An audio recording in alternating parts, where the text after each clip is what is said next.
Сәлеметсіздер ме оқушылар? Бізде бүгін көркем еңбек сабағы дизайн және технология бөлімі бойынша бұйымдарды әшекейлеу тақырыбы. Бүгінгі сабағымыздың мақсаты өзінің және өзгелердің жұмыстарын жетілдіру және адаптациялауда қолданылған идеяларды талдауда және бағалауда негізделген сыни ұсыныстар жасау. Техника қауіпсіздігін қадағалап, оның маңыздылығын сезіне және демонстрациялай отырып, материалдар мен құралдарды қолдану. Сіз бұрынғы сабақтардан әртүрлі конструкциялар мен материалдарды дайындауды білесіз. Ал бүгінгі сабақтан жұмыстарыңызды жетілдіруде түрлі материалдар мен безендіру құралдарын, безендіру әдіс-тәсілдерін қолдануды үйренесіз. Жаңа сабаққа кіріспес бұрын ұсынылған сұрақтарға жауап іздеп көрейік. Бірінші сұрақ: этностильді бұйымдарды безендіруде қандай құрал-жабдықтарды пайдалануға болады? Екінші сұрақ: әшекейлеу барысында қолданылатын қандай әдіс-тәсілдерді білесің?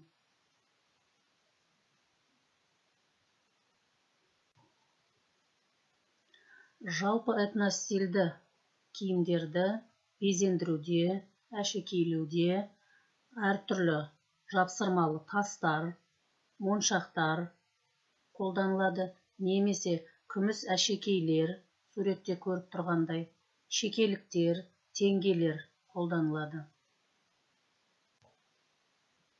Сонымен қатар оюлы аппликациялар жиі қолданылады.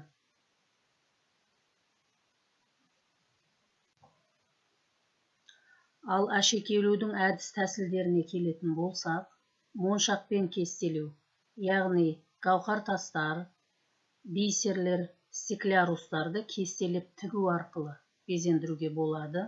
Сонымен қатар әртүрлі кестелеу жіптермен кестелеп безендіруге болады. Оған арнайы кесте жіптері, жібек жіптер қолданылады. Жалпы қазақ халқының ұлттық киімдері өте сәнді, бай, безендірілген. Әр жас ерекшелігіне сай өз киімнің үлгілері ұсынылады.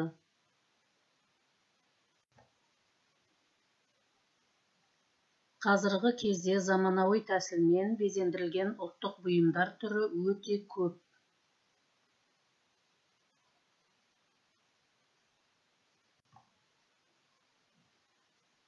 Сіздерге сабақ барысында орындауға өздік жұмыс ұсынылады. Алдыңғы сабақтарда өздерің дайындаған бас киімді, ұсынылған құрал-жабдықтар мен әдіс-тәсілдердің кез келгенін таңдап, безендіру жұмысын жасау керек.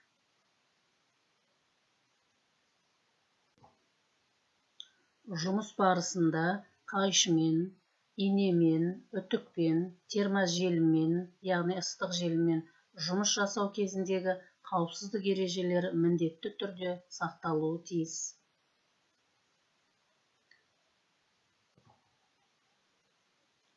Сабақ соңында рефлексия жасап, бүгін мен не үйрендім, мен үшін қандай әрекет қиын болды, мен қандай тапсырманы оңай орындадым деген сұрақтарға жауап іздеп көрейік.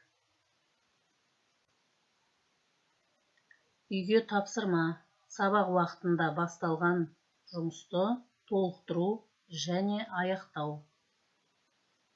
Сабақ аяқталды. Қош сау болыңыздар.